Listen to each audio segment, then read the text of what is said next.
pocs dies. Aquesta és la del Marroc? Mira, Sí, la Marroc. L'Argània. Sabeu l'oli d'Argània, no? 200.000 hectàrees tenen allà. L'oli d'Argània, famós, per la cosmètica, per l'aliment, que és molt car, a més. I no ho tenim per tot. És que jo pensava que no sortirien i m'estan sortint per tot arreu.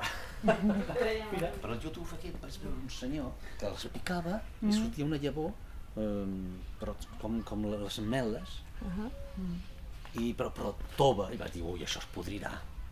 I vaig veure que l'embolicava en paper, per dir-ho d'una manera, paper d'aquest higiènic, 2 o 3 capes, l'humitejava i el posava tancat en un pot, no? Tal qual, diu, però què és això? Doncs les cabres necessiten, s'ho mengen i quan ho defequen llavors s'agafa la llavor aquesta i a partir d'aquesta llavor fan l'oli, no? Jo pensava que per germinar algú se les tindria que empassar. Dic, no m'anirà bé. Sí, a vegades vaig pensar, no m'anirà bé perquè no tenim... Clar, per àcids de l'estómac i tot això. S'activa com la llavor i llavors amb l'àcid i surt. Això ajuda, no? I com que aquí no tenim cabres, vaig dir, no me sortirà, me catxos.